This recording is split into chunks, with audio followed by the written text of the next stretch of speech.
Hello friends, good afternoon. और एक बार फिर से आपका स्वागत है आपके अपने दैनिक स्टडी पॉइंट यूट्यूब चैनल में। और देखिए आज एक बार फिर आपके लिए एक वीडियो लेकर आए हैं। और इस वीडियो में ना देखिए ग्राम सचिव का जो एग्ज़ाम हुआ है फर्स्ट शिफ्ट का वह रहेगा। तो चलिए देखते हैं कैसे क्वेश्चन आए हैं। तो देखिए इसमें जो पहला क्वेश्चन है वह है, एक विधेयक धन विधेयक है या नहीं, यह निर्णय करने का अंतिम अधिकार निम्नलिखित में से किसके पास होता है। तो देखिए ये अधिकार होता है लोकसभा स्पीकर के पास। इसमें ऑप्शन सी सही है। अगला क्वेश्चन है, हरियाणा में HVPNL का मतलब क्या है। तो देखिए जो HVPNL है इसका मतलब होता है हरियाणा विद्युत प्रसारण निगम लिमिटेड। तो इसमें ऑप्शन बी सही है।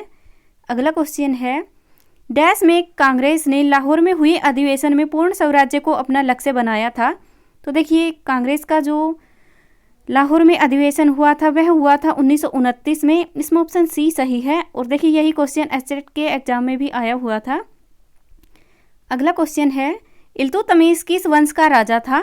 तो देखिए जो इल्तुतमिश है ये है गुलाम वंश का। इसमें ऑप्शन डी सही है।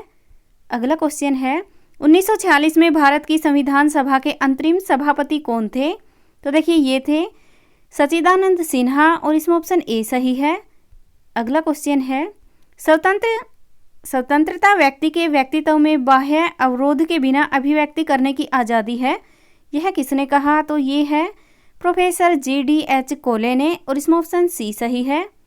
अगला क्वेश्चन है, हरियाणा राज्य प्रतिवर्ष 23 सितंबर को शहीदी दिवस किसकी स्मृति में मनाता है। तो देखिए 23 सितंबर को ये मनाता है राव तुलाराम की स्मृति में। इसमें ऑप्शन बी सही है। अगला क्वेश्चन है, तो देखिए ये जो 8वां क्वेश्चन है इसका जो राइट आंसर है ये है आंसर बी। अगला क्वेश्चन है, असत्य घोषणा करना हरियाणा पंचायती राज अधिनियम 1994 की किस धारा में उल्लिखित है। तो देखिए अभी इसका ना मुझे आंसर नहीं पता, अगर किसी को पता है तो वो कमेंट बॉक्स में कमेंट करके बता सकता है। अगला क्वेश्चन है, एक तस्वीर की ओर इशारा करते हुए एक व्यक्ति ने कहा, मेरा कोई भाई या बहन नहीं है लेकिन उस व्यक्ति का पिता मेरे पिता का पुत्र है।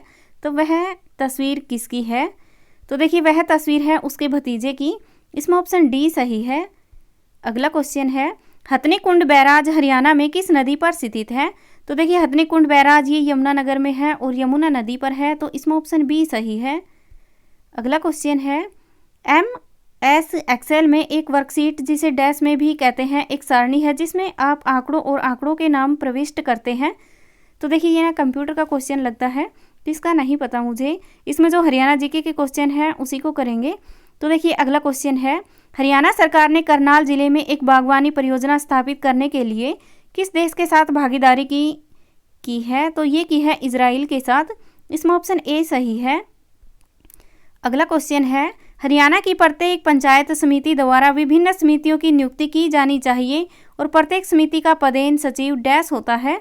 तो देखिए प्रत्येक इसका कौन होता है ये भी अभी नहीं पता। देखिए जो मुझे पता है मैं वो ही बताती चलूँगी। वैसे आप पेपर को देख लेना कि कैसा पेपर आया है।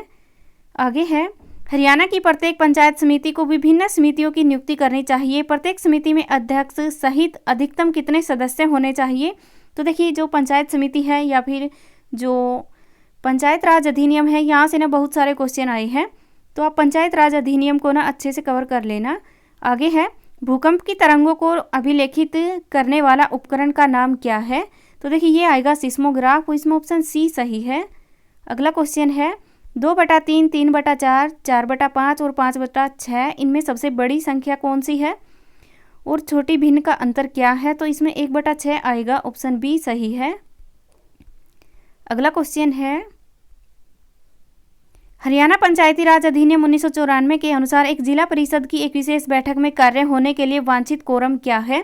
तो देखिए ये भी पंचायत राज अधिनियम 1994 से आया हुआ क्वेश्चन है। और देखिए जो 21 क्वेश्चन है इसका सही आंसर होगा 11.5। अगला क्वेश्चन है, पंचायती राज अधिनियम 1994 के लिए सही उत्तर चुनिए। तो देखिए इसमें भी पंचायती राज का क्वेश्चन है ये, अभी इसका नहीं पता मुझे। आगे है, निम्नलिखित में से कौन हरियाणा में बल्लभगढ़ का शासक था और भारत के स्वतंत्रता संग्राम में सक्रिय रूप से शामिल था। तो देखिए वह था राजा नाहर सिंह। इसमें ऑप्शन सी सही है। अगला क्वेश्चन है, हरियाणा पंचायती राज अधिनियम कब लागू हुआ। तो देखिए ये हुआ 22 अप्रैल 1994 को, इसमें ऑप्शन सी सही है। अगला क्वेश्चन है, रामचरितमानस के रचयिता कौन थे? तो देखिए रामचरितमानस के रचयिता ये हैं तुलसीदास जी, इसमें ऑप्शन ए सही है। अगला क्वेश्चन है, जब 1966 में हरियाणा का निर्माण हुआ तब बंसीलाल सरकार द्वारा डैश राज्य के दूसरी राजभाषा को घोषित किया गया था। तो देखिए ये क्वेश्चन काफ़ी बार किया हुआ है और इसमें तमिल भाषा आएगा, इसमें ऑप्शन सी सही है। अगला क्वेश्चन है, हरियाणा में वर्तमान समय में कुल कितनी तहसीलें हैं? तो देखिए तहसीलें हैं ये है 93, इसमें ऑप्शन बी सही है। अगला क्वेश्चन है, वर्षा ऋतु का स्वागत करने के लिए हरियाणा में निम्नलिखित में से किस त्योहार को मनाया जाता है? तो देखिए ये मनाया जाता है तीज त्योहार को और इसमें ऑप्शन बी सही है। अगला क्वेश्चन है, भारत में पंचायती राज का शुभारंभ किस वर्ष हुआ? तो देखिए ये हुआ 1959 में, इसमें ऑप्शन ए सही है। और देखिए अगर तारीख भी पूछा जाए तो ये आएगा 2 अक्टूबर को। 2 अक्टूबर 1959 को ये पंचायती राज लागू हुआ और ये सबसे पहले राजस्थान में जो नागौर है वहाँ से लागू हुआ है, तो ये भी आपको ध्यान रखना है। अगला क्वेश्चन है, निम्नलिखित में से कौन सा विश्व का सबसे बड़ा महासागर है? तो देखिए वह है प्रशांत महासागर, इसमें ऑप्शन बी सही है। अगला क्वेश्चन है, 2011 जनगणना और 2020 परिकल्पना के अनुसार हरियाणा के किस शहर की जनसंख्या सर्वाधिक है? तो देखिए सबसे अधिक जनसंख्या फरीदाबाद की है, इसमें ऑप्शन बी सही है। अगला क्वेश्चन है, हरियाणा लोक सेवा आयोग के अध्यक्ष की नियुक्ति कौन करता है? तो देखिए ये करता है राज्यपाल, इसमें ऑप्शन बी सही है। अगला क्वेश्चन है, हरियाणा सरकार ने वर्ष 2015 में यह घोषित किया कि वह डैश को स्मार्ट सिटी के रूप में विकसित करेंगे। तो देखिए ये करेंगे गुरुग्राम को, इसमें ऑप्शन ए सही है। अगला क्वेश्चन है, चीनी यात्री जुएन जांग ने थानेसर की यात्रा के शासनकाल के दौरान की। तो देखिए ये हुएन सांग आएगा, इन्होंने की है हर्षवर्धन के समय में, इसमें ऑप्शन डी सही है। अगला क्वेश्चन है, दहसाला प्रणाली नामक राजस्व एकत्र और कृषि कर की नई प्रणाली हरियाणा में किसने शुरू की? तो देखिए ये की राजा टोडरमल ने, इसमें ऑप्शन सी सही है। और ये ना अकबर के समय में की थी, तो ये भी आपको ध्यान रखना है। अगला क्वेश्चन है, बसाई आर्द्र भूमि हरियाणा के किस जिले में स्थित है? तो देखिए ये बसई है जो कि गुरुग्राम में है, इसमें ऑप्शन सी सही है। अगला क्वेश्चन है, श्रीलंका की विधिक राजधानी कौन सी है? तो ये है श्री जयवर्धनेपुरे कोट्टे, इसमें ऑप्शन सी सही है। अगला क्वेश्चन है, निम्नलिखित में से कौन सी झील हरियाणा में 1947 में 2 छोटी टीलों को जोड़ने से बनती है? तो ये बनती है बड़खल झील, इसमें ऑप्शन सी सही है। अगला क्वेश्चन है, हरियाणा की प्रत्येक ग्राम पंचायत, पंचायत समिति और जिला परिषद अपनी पहली बैठक के लिए तारीख से डैश की अवधि के लिए कार्य करेगी। तो ये करेगी 5 वर्ष के लिए, इसमें ऑप्शन बी सही है। अगला क्वेश्चन है, हरियाणा कितने विधानसभा क्षेत्रों में विभाजित है? तो देखिए विधानसभा की सीटें पूछी गई हैं, तो ये है 90, इसमें ऑप्शन सी सही है। अगला क्वेश्चन है, हरियाणा राज्य में कुल कितने ज़िले हैं? तो देखिए कितना इजी पेपर आया है, इसमें 22 ज़िले हैं और इसमें ऑप्शन डी सही है। देखिए हरियाणा जी के तो बिल्कुल आसान है। आगे है, जब गजनियों ने उत्तर भारत पर हमला किया उस समय हरियाणा पर किस वंश का शासन था? तो ये था तोमर वंश का, इसमें ऑप्शन ए सही है। अगला क्वेश्चन है, इंदिरा गांधी सुपर थर्मल शक्ति परियोजना हरियाणा के किस जिले में स्थित है? तो देखिए Indira Gandhi super thermal power परियोजना ये है झज्जर डिस्ट्रिक्ट में, इसमें ऑप्शन सी सही है। अगला क्वेश्चन है, लोकसभा का 17वां स्पीकर कौन है? तो देखिए ये है ओम बिरला, इसमें ऑप्शन ए सही है। अगला क्वेश्चन है, हरियाणा का सितारा स्मारक डैश की समाधि है? तो देखिए ये है ताराचंद महाराज की, इसमें ऑप्शन ए सही है। अगला क्वेश्चन है, रानिया विधानसभा क्षेत्र हरियाणा के किस जिले में स्थित है?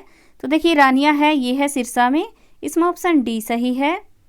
अगला क्वेश्चन है, हरियाणा से राज्यसभा के लिए कितने सदस्य मनोनीत किए जाते हैं? तो देखिए राज्यसभा के लिए ये मनोनीत किए जाते हैं 5 सदस्य किए जाते हैं, इसमें ऑप्शन बी सही है। और देखिए लोकसभा के लिए पूछा जाए तो 10 आएगा, तो ये भी आपको ध्यान रखना है। विधानसभा के लिए 90, लोकसभा के लिए 10 और राज्यसभा के लिए 5। अगला क्वेश्चन है, निम्नलिखित इकाइयों में से कौन सी आंकड़ों की सबसे बड़ी मात्रा दर्शाती है? तो देखिए इसमें आएगा टेराबाइट और इसमें ऑप्शन ए सही है। अगला क्वेश्चन है, निम्नलिखित में से कौन हरियाणा के राज्यपाल नहीं थे? तो देखिए हरियाणा के राज्यपाल नहीं थे, ये नहीं थे जीडी तापसे, इसमें ऑप्शन ए सही है।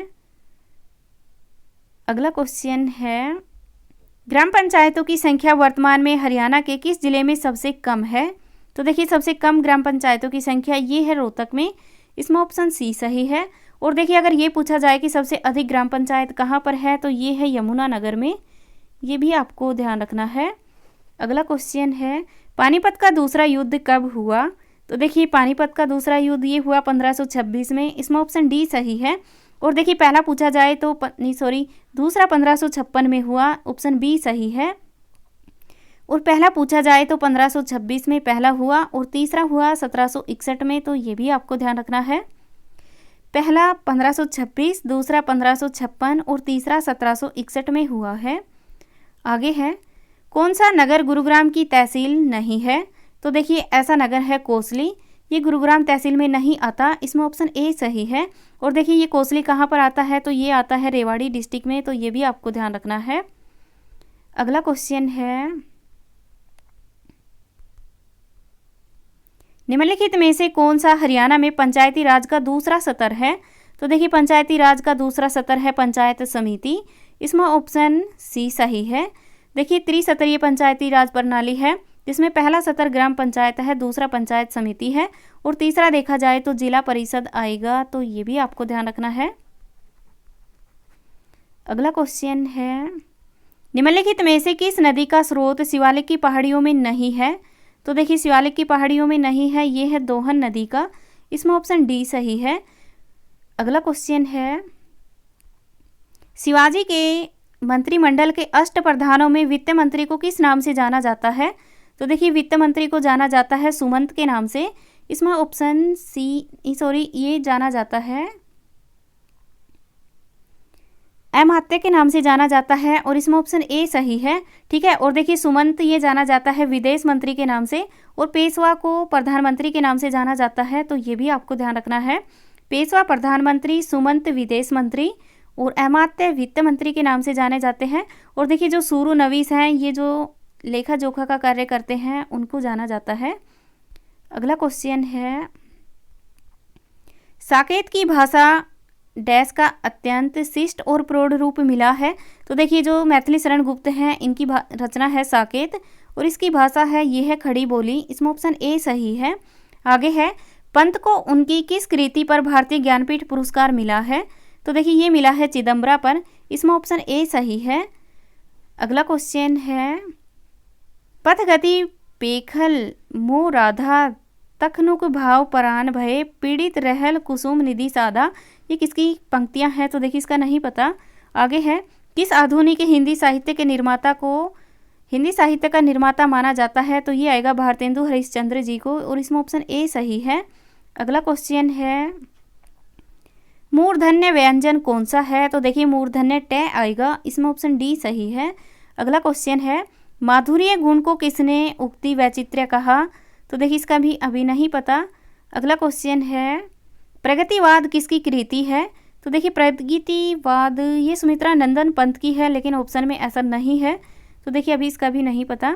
आगे है, गुलेरिजी द्वारा संपादित पत्र कौन सा है? तो देखिए ये जो गुलेरिजी लिखा हुआ है ना, इसका जो पूरा नाम है ये आएगा चंद्रधर शर्मा गुलेरी और इसका जो पत्र है ये है समालोचक, इसमें ऑप्शन बी सही है। ठीक है, इसका पूरा नाम है चंद्रधर शर्मा गुलेरी है, इसका ये समाचार पत्र है। ठीक है, तो देखिए फ्रेंड्स ये ग्राम सचिव का पेपर है, इसमें ना वे ही क्वेश्चन करवाए हैं जो मुझे पता था और इसका पीडीएफ का ना लिंक मैंने डिस्क्रिप्शन बॉक्स में लगा दिया है, तो आप उस लिंक पर जाकर आप इस पीडीएफ को डाउनलोड कर सकते हैं और चेक कर सकते हैं कि कैसा पेपर आया है। तो देखिए ये वीडियो आपको अच्छी लगी हो तो इसे लाइक करना, शेयर भी कर देना और अगर आप पहली बार हमारे चैनल पर आए हैं तो चैनल को सब्सक्राइब कर लेना और बेल आइकन के बटन को दबा लेना ताकि हम कोई भी वीडियो डालें तो उसका नोटिफिकेशन आप तक आता रहे। Thank you.